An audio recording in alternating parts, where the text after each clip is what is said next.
assessment differ from his on the same breakfast and his? Previous experience. Prior knowledge, previous experience, planning ahead. Oh, Keith was here before too, but it says a lot about Keith. You gotta understand, with a young family, sometimes my breakfast Hey, is you can only use that once. That's your Coke, once this whole conference. Diet Coke and Cheerios driving to school that morning. So it's like... Also, Keith took a look at it from a nutritional standpoint, as did you, so you adapted your behavior. You looked at it from a technology standpoint, thinking, this tool is cool and it made me something good to eat. So you were fascinated to some degree with the technology and the convenience Right. from that.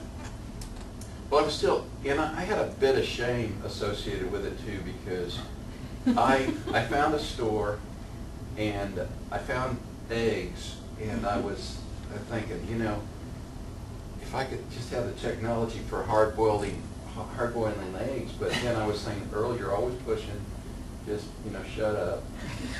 Yes, but you could scramble that egg in the microwave that's there. Or if there's an iron you could have borrowed and made. There's no microwave. I didn't know where it was. But yeah, you And you know. could actually hard-boil that egg in water in the microwave. But see, and I have the same problem at just about every church I go to, and I go to church a lot, and involved with missions, and they just starch us to death in the name of Jesus. They want you to walk on water.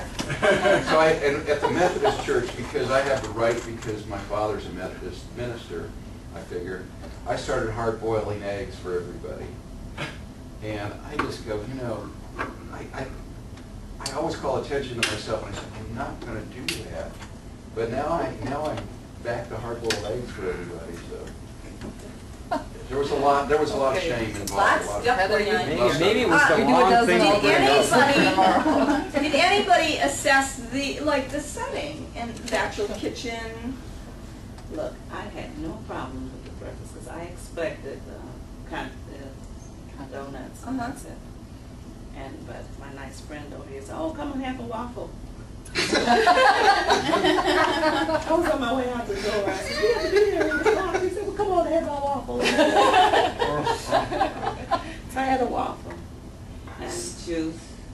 I thought the breakfast was fine myself, but not that particular. I had the opportunity to have the cereal.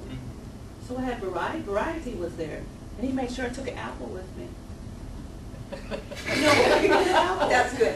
When I was sitting in there, I was thinking in terms of, okay, if I use this for my opener, everybody's probably going to go right to the food experience. So I began looking at some other things in there, some evaluators saying, we've got some really neat posters in there from various productions that have been held at Tech, some of the musicals and things they put on. Nice window to look out. Yes, there's some pictures, much similar to, I think, what's in here of some of the local scenery. When I was there, there wasn't a lot of selection in the little donut kind of case, and I was taking note of, I wonder how they handle that.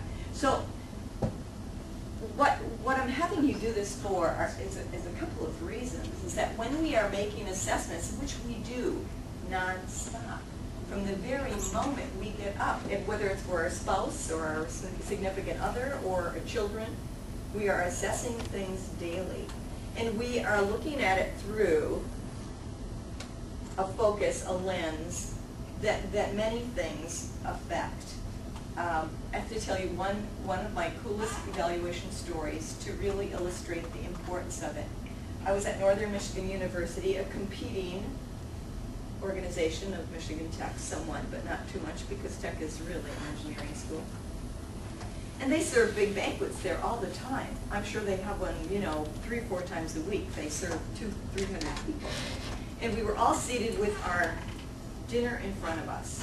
And it was a lovely plate. It was plated beautifully. There was a scoop of mashed potatoes and a pile of peas. There were 2 lovely slices of ham with a scoop of raisin sauce on it. And everybody was given the same meal. And we sat down and we picked up our forks and we did what? Scraped off the raisins. We scraped off the raisin sauce. 200 people, almost in unison. 1, 2,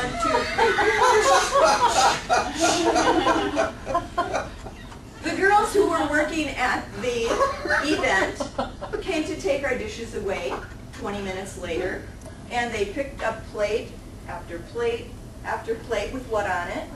Raisin sauce. A scoop of raisin sauce on it. They went to the kitchen, they filled up probably an entire bin of raisin sauce. We hope they didn't use it again.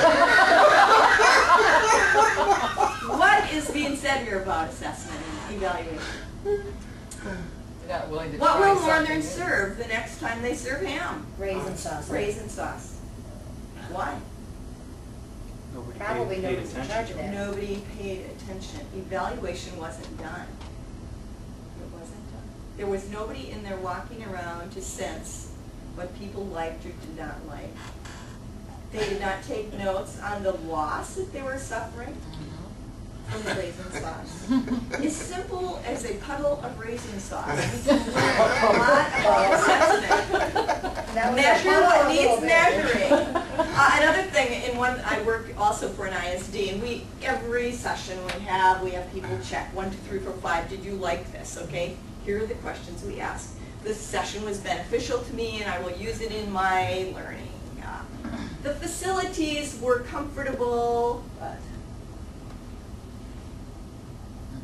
why do we ask it? Hopefully to make changes in the future. And we don't though. For the years that I've worked there, we have asked that question, and I say, take that off of the survey. But we've got to ask them if it was conducible to learn. It was too cold. It was too hot. It was too stuffy. It was too crowded. And we have the same building that we can't change. And we have it in the same room every workshop, and we still keep asking. And we have no intentions of ever doing anything about that measurement. So the good rule of evaluation is, if you are going to use it, ask it, but if you're not going to, don't ask it. And we probably ask you way too much, but we never quite know what we might need for NSF. And it's really important, and I'm glad that Earl did the marketing pitch for us. It is tedious, it is long, it is horrendous, it is a big project to gather data. We'll make it as easy as we can. Talking to Doug, hoping that we can get some of it online for you. Somehow it's more intriguing. It's kind of like kids hands-on. I get to punch a button and say 1, 2, 3, 4, 5. That I agree with things, and I hit the button and I submit it.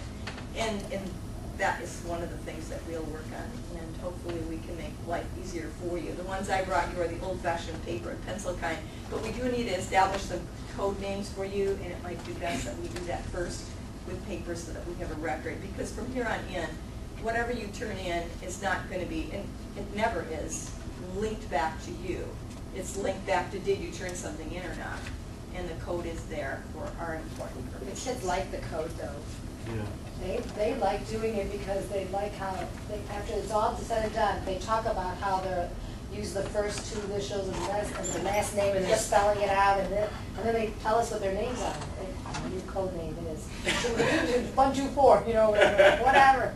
Well, the important thing of that is people are more honest when they're Yes, totally they know that you can't anonymous, find it. and in that way we don't ever have to worry that you lose your code number, because we'll say, here's what it was you put, and so we can always track it back. And there's enough little things in there that if sometimes people do the last 2 letters of their first name backwards or whatever, we can kind of filter through that if we need to. I can guarantee you that we're gonna lose this, or I even, I had like a